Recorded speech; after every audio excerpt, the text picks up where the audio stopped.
தலைமை மருத்துவர் டாக்டர் அரவிந்திலிருந்து அத்தனை பேருக்கும் மீண்டும் எங்கள் நன்றியை தெரிவித்துக் கொள்கிறேன்.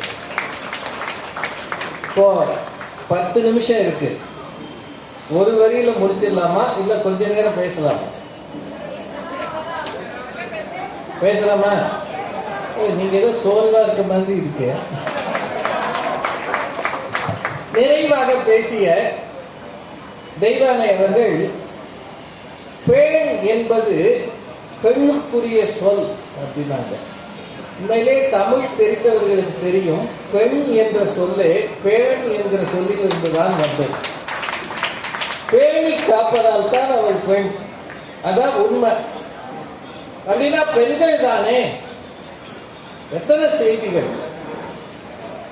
பெண்கள் தன்னுடைய உடல் நலத்தை தாண்டி மற்றவர்கள் உடல் நலத்தையும் பேணி காக்கிறார்கள். இது பெண்கள் அணி வைத்த பாயிண்ட். அது உண்மைதானே?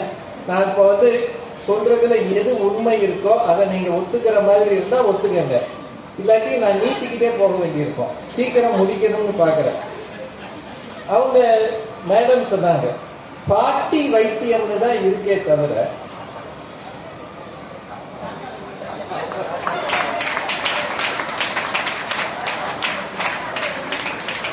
ஏன் தமிழ்ல பாட்டி வைத்தியம்னு வச்சா? தாத்தாவுக்கு அவருக்கே பாட்டி தான் வைத்தியம் பார்ப்போம். அதுக்கு ஒரு காரணம் நான் யோசிக்கிறேன். அந்த காலத்துல தாத்தாக்கள் வயதில் மூத்தவர்களாகவும் குறைந்தது 5 முதல் 10 வயது குறைவாக பாட்டிகளும் இருக்கிறதா அந்த கால மரபு. இப்பதான் எல்லாரும் ஒன்னா படிச்சு ஒரே வயசுல கல்யாணம் பண்ணிடுறாங்க. இன்னும் சில பேர் சீனியருக்கு கல்யாணம் பண்ணி சந்தோஷமா இருக்கான். அந்த காலத்துல 10 வயதாவது டிஃபரன்ஸ் இருக்கும். இப்போ ஆண் தளர்கிற போது பெண் கொஞ்சம் கம்பீரமா இருப்பாங்க.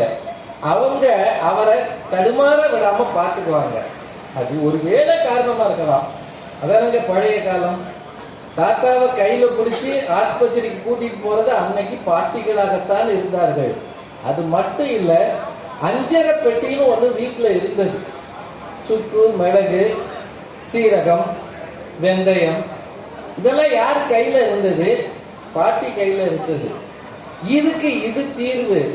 இதையும் கரைச்சி ஒரு கஷாயம் போட்டு கொடுத்தோம்னா வந்த தருமன் காணா போகும், வயிற்று வலி காணா போகும். சில மருந்துகளுக்கு பேர் சொல்லாததுலாம் இருந்தது தெரியுமா? என்னங்க, சின்ன குழந்தைகளுக்கு உரசி போடுவாங்க. இப்போ இந்த மாதிரி ஆஸ்பத்திரிகள் வந்த பிறகு யாருமே உரசுறது இல்லை, அதை கொடுக்கறதும் இல்லை. கொடுக்க கூடாதுன்னு இவங்களே சொல்லிடுறாங்க. தண்ணியே கொடுக்க கூடாதுன்றாங்க. இப்ப நாங்கெல்லாம் பிறக்கும் போது சீனியை கரைச்சி அதற்கு பேர் சேனை வைக்கிறதுக்கு பேரு. தாய் மாமன் ஒரு சின்னதா எடுத்து நாத்துல வச்சு அவன் சப்புன்னு அந்த குழந்தை, அதை விட ஒண்ணு பண்ணுவாங்க, பேனா நிப்பு இருக்குல்ல, அதை எடுத்து நாக்குல வைப்பாங்க. அப்பதான் நல்லா படிப்பானா. அவன் 8ஆம் கிளாஸ் 8 வருஷம் படிப்பான். இதெல்லாம் நடந்திருக்கீங்க, உங்களுக்கு எல்லாம் தெரியாது. அது சேனை வைக்கிறதுன்னு பேர். பேனா நிப்பு எடுத்து நாக்குல வைப்பாங்க, தொடுவாங்க. தாய் மாமன் செய்வாரு. அவரு 2ஆம் கிளாஸோட முடிச்சவர் தான். அந்த பாரட்ல தான் இந்த பிள்ளைக்கு சேனை. இதெல்லாம் மரபுங்க. இது செய்யலைன்னா குடும்பத்துக்குள்ள சண்டை வந்துடும். இப்படியெல்லாம் இருந்தது.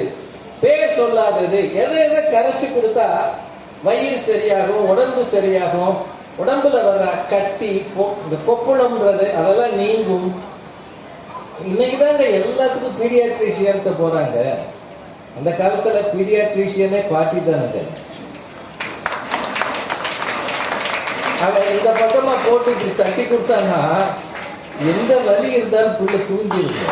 இந்த பக்கமா போட்டு அதை தடவி கொடுத்து தட்டி கொடுத்து அந்த பால் குடிச்ச பிறகு எப்படி அதை படுக்க வைக்கணும், உடனே படுக்க வைக்க கூடாது, கொஞ்ச நேரம் தோல்ல போட்டிருக்கணும், 4 தடவை நடக்கணும், இதெல்லாம் சொல்லி பழைய தலைமுறையின் பண்பாட்டு கூறுகளை அடுத்த தலைமுறைக்கு கடத்தியது பாட்டி என்பதால் தான் அது பாட்டி வைத்தியம்.